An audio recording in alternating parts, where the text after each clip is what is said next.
Sunday that he will sell his interest in the team, citing a, quote, inappropriate and offensive email he sent in 2012. The email read in part, "I have told them I want some white cheerleaders, and while I don't care what the color of the artist is, I want the music to be music familiar to a 40-year-old white guy if that's our season ticket demo. I've also balked when every fan picked out of a crowd to shoot shots in some timeout contest is black, and I've even complained that the kiss cam is too black." Levinson said in a statement he was angry at himself and called it inflammatory nonsense. He said the email included cliched assumptions about fans' interests and stereotypes. He said he voluntarily reported the email to the NBA this July. Commissioner Adam Silver issued a statement acknowledging Levinson's decision and that the views were unacceptable and against NBA principles. Stephen A., your reaction? It's unfortunate, kind of sad, to be quite honest with you, that we live in a world where some of these things are still said and felt and believed. I particularly took issue with, I have the email right in front of me from Levinson that he wrote. And in it, there's a sentence that really stood out that I thought to me was arguably the most damning. And it says, "My theory is that the black crowd scared away the whites, and there are simply not enough affluent black fans to build a significant season ticket base." When you make statements like that, it's not just black folks that should be offended. As far as I'm concerned, I'm waiting to hear, and I can't wait until I do my radio show later on today, Skip, on Sirius XM. I can't wait to hear what white Southerners feel, because he basically labeled them as folks that are scared of black people. That's true. You know, you were speaking for them. Now, this dude is one of 6 major owners. They have various owners, but the 6 major owners for the Atlanta Hawks, 3 are based out of Atlanta, 3 more are based out of D.C. He's based out of D.C., lives in the same neighborhood as David Falk, super agent to Michael Jordan years ago. Is friends with David Falk, who also represents the GM, Danny Ferry, who brought in Elton Brand, who's also represented by David Falk. So not that he has anything to do with this. Yep. I'm just pointing out that the man is connected to people in the NBA, and that has a lot to do with why he ultimately became one of the owners in 2004, 2005. Keep in mind, however, that while we talk about this, we have an obligation to make sure, to try to make sense out of all of this, because to me, what Donald Sterling did is entirely different than what happened here. Yep. Donald Sterling was spewing rhetoric and, racial rhetoric because he was upset that his mistress was being seen with black people. Quote Donald Sterling, "Why do you need to be around black people? What does that do for you?" Etc. And then called out Magic Johnson. This, regardless of how foolish, how incendiary and inflammatory Levinson sounds, it's about business with him. That's what he was talking about here.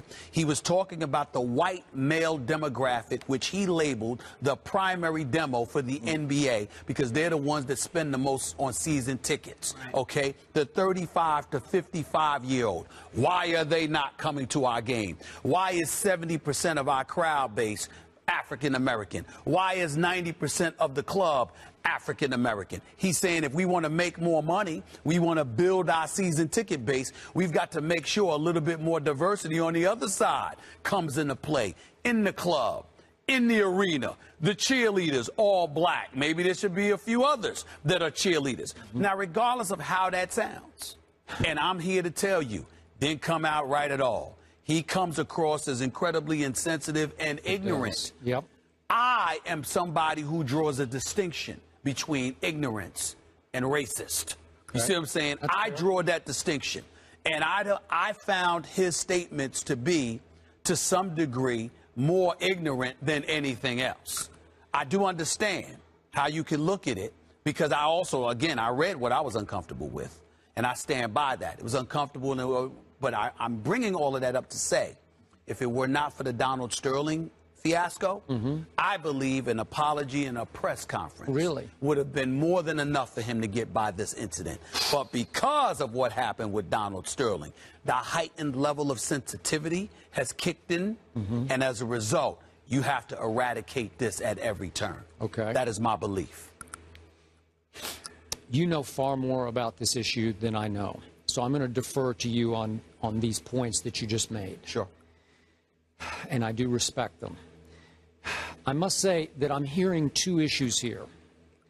I'm hearing a Levinson issue, and I'm hearing a Danny Ferry issue as it pertains to what was reported as he read a scouting report that contained an offensive and racist statement, correct?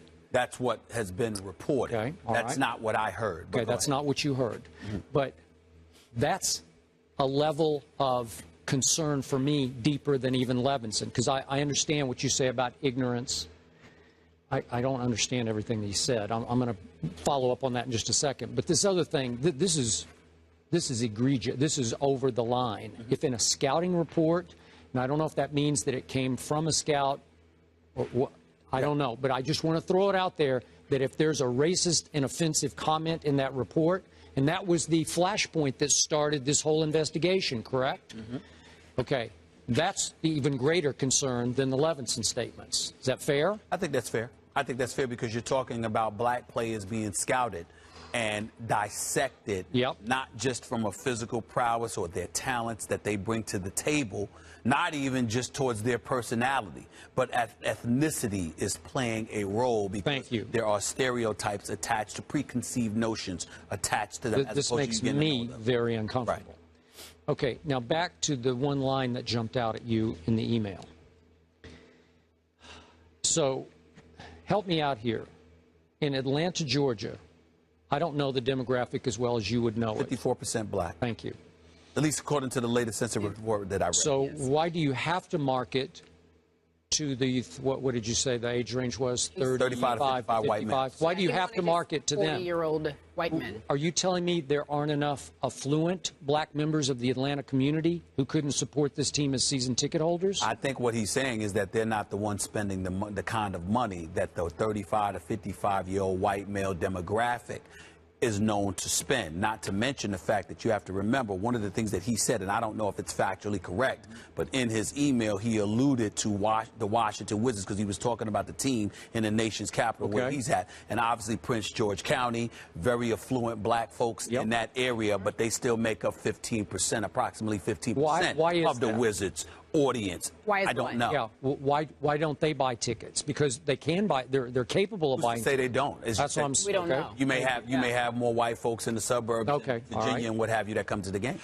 Okay. So in the big picture here, we have an Atlanta Hawks franchise that ranked 28th in league attendance out of 30 teams last season and 25th on average over the last 10 years. Okay. And over the last 7 seasons, these Hawks have made the playoffs, which, by the way, is the second longest make the playoff streak to the San Antonio Spurs, who just wipe everybody out in that category. But when they make the playoffs, does anybody in Atlanta really give them a shot to go very far in the club? No. So that's the issue here is they're pretty good. I think they're going to be pretty good this year, by the way. So, I'm interested. Wait, so you're saying that it doesn't matter? Okay, but maybe they're not good enough for people to buy the remember, tickets. it's default good in the Eastern Conference, right? Yeah. Okay. Let me crystallize something, and I want to preface my comments by saying that I'm not impugning anybody's integrity. I'm not attacking anyone personally, and I'm going to try to avoid mentioning names here. But we need to point this out. Okay.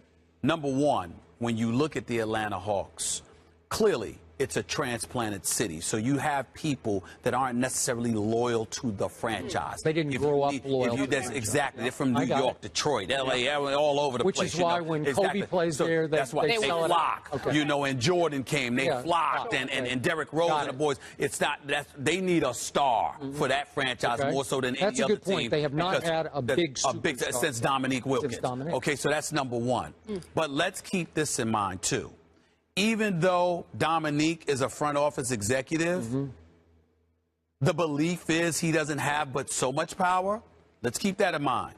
Arthur Trish, a well-known PR guy, widely respected throughout the league. I mean, when you talked about Atlanta, you knew Arthur Trish almost as well as you knew the players. I've known him from the early 80s.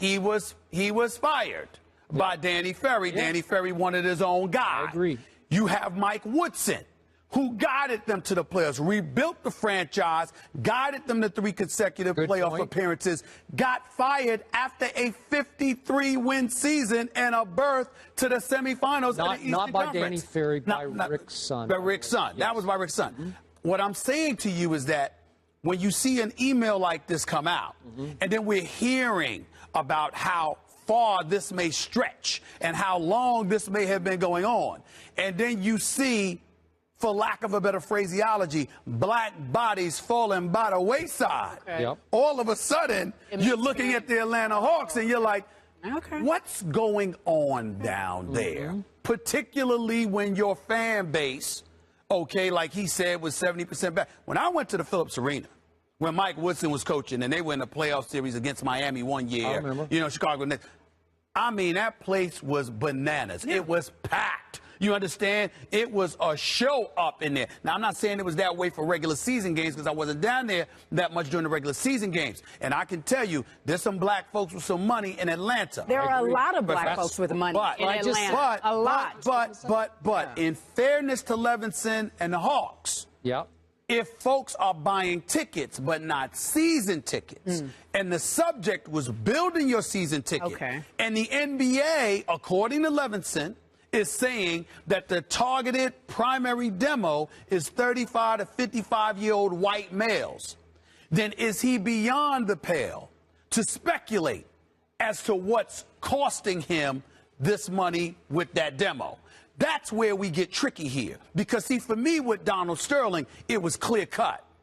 If Levinson is doing an email and he's highlighting and explaining, this is why I think we're not making the kind of money. It's egregious, it's stupid. He deserves to be called on the carpet for it. I got it. But at the same time, is it the kind of offense that would make you have to give up ownership? Wait, time out. So are you saying it's more business-minded, simple and dumb, what he said? But it was more business-minded. But it was more business-minded. It was more business-minded. As opposed to him being That's right. a racist. And it needs to be said from somebody like me who is a black man. See, we have to be careful as black folks. We got to make sure everybody and everything ain't racist. Some things are just ignorant and stupid and foolish. All right. And some things are racist. Now, some of the language in here may be a bit uncomfortable and it was ridiculous, but at the same time, if you're discussing business and you think this is what's costing you money and you highlight it in the email, as stupid and as egregious as that is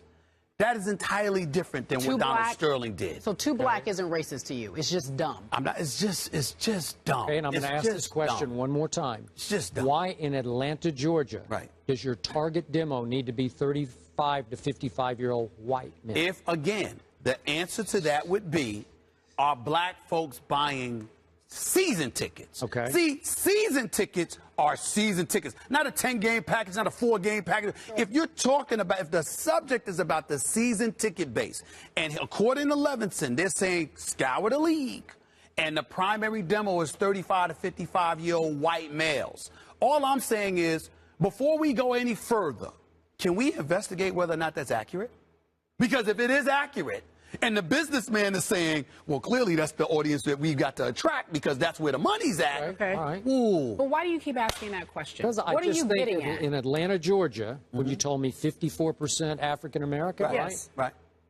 It has such an affluent segment of the African American community that you maybe you're targeting the wrong. Maybe you're going after the wrong audience. I totally agree. Okay. But if what he said is factually correct, then we got a problem. Okay. We leave it there. To be discussed another day, another time, and more information is available.